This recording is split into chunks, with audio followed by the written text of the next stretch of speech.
Hi there, welcome to our channel. I'm Vic. I'm Nick. And we're Envy Board Gaming. And today we're continuing the top 100 with number 70 to 61. So let's just get this started.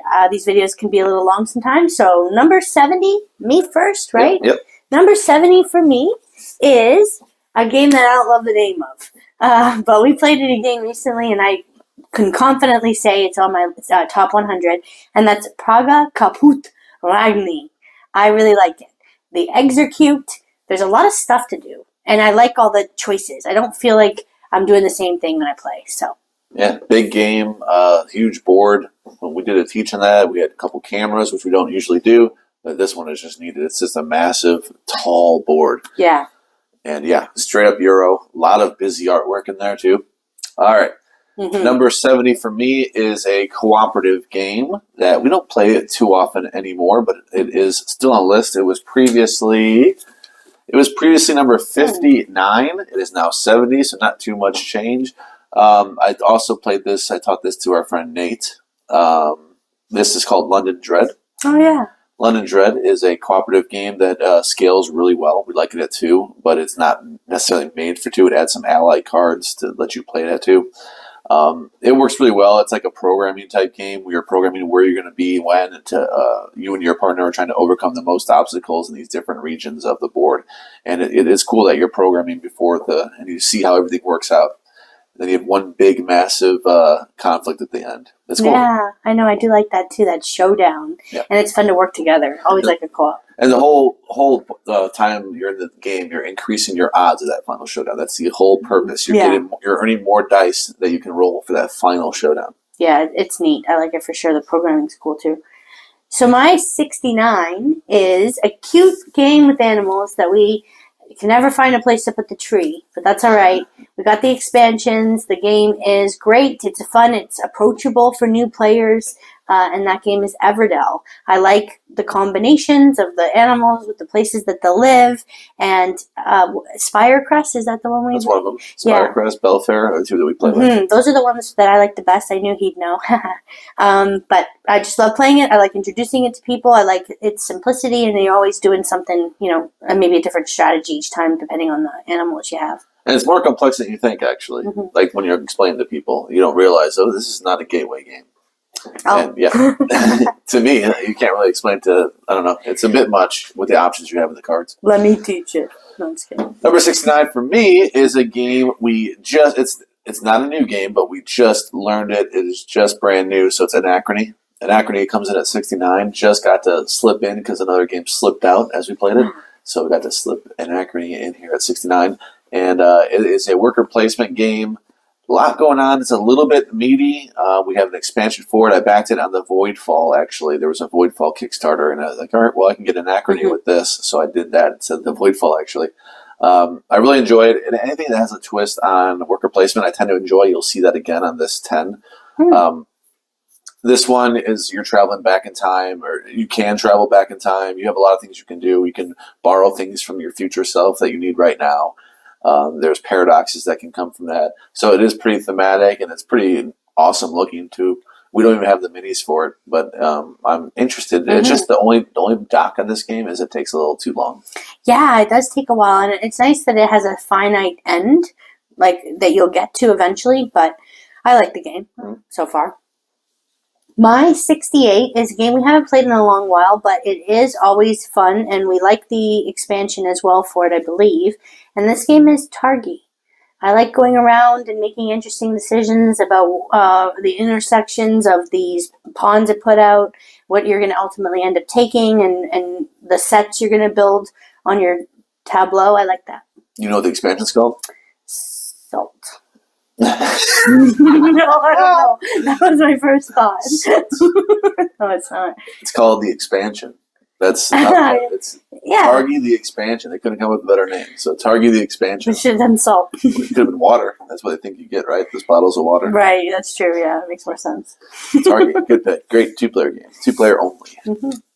All right, so 68. 68 is actually the first time on this list, which is a little surprising, but because it's a party game, sometimes I don't take into account party games as much. This one's Wits and Wagers. I really enjoy it every time we play it. Yeah. And it's when I think of a laid back party game. It actually is above, let's say, like Just One. I feel that it's above that because you don't have to know the trivia. You can bet on other people. There's things. It's mostly things that people don't know, and I really enjoy it. It's one of my favorite party games there is. It's just the first one that springs in mind if I'm coming in with a group that it scales so well, and I think everyone's going to enjoy it, and it's pretty steady. Not that Just One doesn't have that feature. I feel like Just One, you can only play to 6, and then it gets too easy. Yeah. So, anyway. Yeah. With some wagers. I agree. I like that game. My family does too. 67 for me is a game that we play in person, but we play a lot more electronically on Board Game Arena. I like that we can do that, and that's what put some of these games on the list for me. When I thought of my top 100 was, am I able to also play these when I'm traveling for work, and Nick and I can do this remotely and still get game sessions in, and this is welcome too. It's so straightforward. We've been playing it for years. I remember we've had it for a while. We haven't even dove into some of the expansions and things you bought on Mars, was it? Or on, what's it called? Welcome to... Welcome to the Moon you're talking about? The Moon, yeah. That's a whole separate game, yeah. Yeah, we haven't even done that yet, but I just like Welcome to. I love making the decisions of what to write on the board, and online's fun too. Yep, that one scales. You can play a bunch of players with that one. You can play as many as you have paper. All right, so we're at 67. Mm-hmm. My 67 was previously 47, so it has dropped off a bit. It is Great Western Trail. Great Western Trail has a bunch of things going on. You can put out its action selection going on. You got set collection as well. You're delivering those cattle. And you can put your own worker place or action selection spots on there that give you particular benefits. You can block off people, be mean, overcome obstacles. Kind of like a draft at the end too when you get to Kansas City, and there's a good expansion for it. Railways to the North, I think it's called. Mm-hmm. Overall, great game. Probably higher on most people's lists that do these top 100s, but it has fallen off a little bit for me. But I do love it. So many cows. Lots of different cows. I like that game. It's fun. 66 for me. I think this has fallen, but I made mistakes in my top 50 back in the day, so I can't really count it. But this is an interesting game. It's a dungeon type of game. It's almost like a defense one, but it's Heroes Welcome. I love Heroes Welcome. We haven't played it in a long while because other games have taken more appeal, but I like the fact that in the game you're crafting these, you're upping your craftsmanship level while also turning these artifacts that you get and melting them down from the heroes that end up dying in the dungeon. And so it's interesting because you're actually a monster. And then you're selling them the weapons to go back into the dungeon. So I just think it's so funny. It is it's just so cute. It's a good game. Yeah. It is a worker placement game. I'm sorry. I know I call it dungeon because I think of a dungeon, but it's not. I know. Yeah, there's that one phase that kind of is dungeonish for them. For them, yeah. it's a dungeon theme. I don't know. Okay. Fantasy theme. It's fun. Okay. All right. That's a pencil first game, by the way. Unique one. Doesn't get a lot of buzz. All right. 66 for me was previously 67, so no real movement here. It was able to hold steady because we got a little expansion at Gen Con. It was actually the first thing we bought, which was Santa Monica. This was actually on Andrew's list twice. Somebody pointed that out. Like it was supposed to be Project L, and he put Santa Monica. I liked it so much you named it twice. Yeah. Santa Monica's awesome. It really is. I don't know where it's going to fall next year. I think it'll still be on this list because I really do enjoy what you're doing here. It's like a city builder with a beach theme, and it's beautiful art. And I enjoy the decisions, and I really actually enjoyed with that. I was pleasantly surprised with that long weekend or whatever it's called. Yeah. What it added, how it gives you essentially those 2-card things. They're double cards. Yeah. The player gets a bonus, and you get a cool boon. And I like the way it worked out. I enjoyed it. It added a different flavor to the game that I appreciated. So I was pleasantly surprised with that expansion. So it keeps it steady here. 67. Beautiful game. Or 66. 66. Easy to mess it up. 65. This is a game you mentioned, I believe, in the last video. Maybe the one before. I don't know. You did mention it, though. It's a racing game. It's fun. It's the Oracle of Delphi. I like it. I enjoy taking the boat around, completing different objectives that you ultimately need to do to win the game, to win the race, the first one to do all those things, watching what he's doing. I like it. Yeah, great game. Stefan Feld. All right. 65 for me is a new on the list. It's not necessarily a new game. We got the reprint when it came out. We actually backed it. It is Isle of Trains, All Aboard. I've enjoyed all my plays except maybe one, which felt a little underwhelming. The last one we played, it felt like it ended too quickly, but I've enjoyed it a lot. It is another pleasant surprise, actually, how small that game is and what it's doing. Yeah. I enjoy building out that train and getting those different actions now you unlock, or different things that when you use somebody's versus when you use your own trains. Different abilities you can come with the caboose. They give you different abilities. You can upgrade your engine. You can hold more carts if you upgrade your engine. You can send visitors out, drop them off different places. You're trying to be the first one there because they're kind of better actions. Yeah, build a building. Yep, and keep it acquired. Yeah, there's a lot of. It's a pretty streamlined game, but it takes a second to learn because it's not intuitive at first. Yeah, but then once you get it, it's pretty simple. I agree. So 64 is a game we played an animal version of last weekend. Logic game. You have to focus. But we've had fun. I like the theme. I like space. So the Search for Planet X is number 64 for me. I enjoy, even if it's controversial with the apps. People don't really love games that involve apps. I like it. I enjoy trying to figure out the puzzle. And if you're the first one to do it, it feels really good. So. Yep. That's a good one. All right, 64 for me was previously 41. Interesting looking game that we first saw on the Dice Tower Cruise, people playing it. And we demoed it. Well, I guess I don't know if it's a demo, but we tried it with another person on there that was, I believe, there from a different board game company just to try it, and that was Aquatica. I believe that was our first cruise when we played Aquatica. Aquatica has some nice pieces. It's a different type of game, the way that works. I can't compare it to any other game I own. So it definitely has a spot in our collection. You are doing different actions on cards that you acquire, and it kind of scrolls down and it gets more powerful. You're just trying to finish it and stash it away to get points. And you have these little these jellyfish things that have different points. I don't know what those things are. Stingrays? Maybe they're stingrays. Yeah, stingrays. And they have different ability type things when you get those. A lot to think about, what card you're going to play to start the round, what you're trying to do, and what you're trying to acquire throughout the game. So Aquatica. Looks nice. Good quality components, too, on that one. Mm-hmm. 63 for me is a card game. We haven't played this one in a long time, but I like it. I like its weight. I like how heavy it is.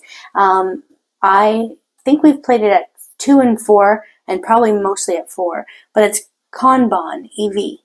Oh, I thought you said a card game. No, I was thinking, okay, got it. Yeah, no D.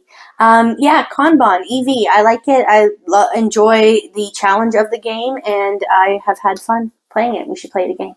Nice. Yes, we should. We do like a pick 6, and we roll the dice or ask Alexa to pick a 1 through 6, and Kanban was on a previous list. All right. 63, I mentioned that worker placement, twists on worker placement are going to be mentioned, and this is one of them. It was one of the originals that did this, I think, as far as I can tell. It wasn't on last time's list. We got a couple more expansions for it, and it brought even more life to it, and that is Raiders of the North Sea. This one, you put your worker out and get something, and you pull workers off and get something, and based on what color is what you're going to get, essentially, and what can go there, I should say. You're pillaging different areas out there. It's Viking-themed. You're advancing ships and all these different things. But in its heart, it is a straight-up worker placement game with a little twist of pick and pull. And I like that you are doing actions as you pull. Sometimes you do in games, you're pulling things just as an action. That's your action. You got your workers back. Mm-hmm. This one, you're actually doing the action as you pull. To get the person, yeah. And I like the actions in this one, and it added more to the 2 expansions we have. Now, in that one, are the workers even yours so much? No. Yeah. You can just kind of grab them. Yeah, you just grab ones and then, this good one. Circle of life. I like that. 62 for me is a game you mentioned just now. Aquatica? Aquatica. Mm-hmm. Yeah, 62 for me is Aquatica. I love the components. I think it was love at first sight when we played it with Arcane Wonders. Is it them? Well, we didn't play with the company that made it. No, it was another person. Showing it off at on the cruise. Just he wanted to play it too, so he was learning it. Yeah, it was good. We had fun with it, and it looks good, and we need to play it again. It looks good. All right, Aquatica on twice this list. Mm-hmm. So we're on to 62 for me, which is a loosely themed game about civilization. It is really just a card drafting game called Hadara. Hadara has a little mini expansion we have in there too. Hadara is pretty straightforward, but it's something gratifying about improving those actions that I really enjoy. Now, this one I can see falling off eventually because I don't think this replayability is through the roof. It was previously 63, so it's been steady. We did get the expansion since then, so that added a little bit. Mhm. It was at 62 now, it's 63, so it's holding steady where it's at. I don't know if this is going to stay on the list through, just because I don't know how many times we can actually play this like over and over again. It's one that we play maybe once every 2 years, Yeah. and that's just, I think that's where it falls in. So, but I really do like when we play it. It's just not one that really rewards repeated plays. You will probably won't like it as much. Yeah, I can see that. But right now, good, great. Okay, last one of this video. Number 61. This is a game, like I've said, we haven't played in a while. I feel like I'm saying that, yeah. a broken record. But this game, I had to kind of think about it in relation to other Cthulhu games that we've played, and I think that Eldritch Horror is a favorite here. 61, for me, I miss it. We've got so many characters, though, and it's nice when we play online, because then you're spared the setup that you have to do, and the script runs things, and that's really fun. I think that's Tabletop Simulator. Yes. But still, when Nick can brave putting all that stuff out and helping set up, well, he does the best job setting up stuff, and then I just help him. But it's fun. I like Eldritch Horror. I like picking a character, trying a different strategy, and when you die, just try someone else. You pick up someone else and you continue on until you ultimately lose. And it's a fun challenge for him and I. So I like it. I thought this would be a hype for you. I thought you like Eldritch quite a bit. I do, yeah. But there's a lot of games, Nick. Okay. All right. Eldritch has fallen. It's the bigness of it. That's the thing. It's so big. It's going to take 3 hours. It's going to take a long time when we play it, like Mansions does. Sometimes, yeah. Yeah, it's going to take a while. That's where I'm at. All right, my last one of this list has improved. It was previously 79. It is now 61, and it has improved because of an expansion, which I thought add more replayability, and it didn't suffer. I feel like it's two separate games. You can add this or not, and it really, I feel like they're pretty even. This one's Targi that you just mentioned, the expansion. Targi, like Vic said, you're trying to get these intersections where you're triggering off different things where they intersect and where you're at on the workers. You're blocking your opponent sometimes knowingly or not knowingly from getting cards. Mm-hmm. And you also can manipulate it a little bit. There's a card out there. If you get that one, you can always remove. You can move somewhere else. Yeah. It is a set collection in its heart, but it's worker placement in its heart too. Most of it is worker placement, but then what you're trying to do is all set collection via that worker placement. So, Targi is a solid 2-player only game, and its expansion is also solid. 61. Well, we had a couple crossovers on this list. We hope that you enjoyed this portion of our top 100, and let us know in the comments if you agree with us or disagree, or want to share if you've been counting down as well. And thank you so much for watching. We hope you liked it. Hit the like thumbs up and subscribe for more great top 100s. We'll see you next time. Bye-bye. Bye. More top 100.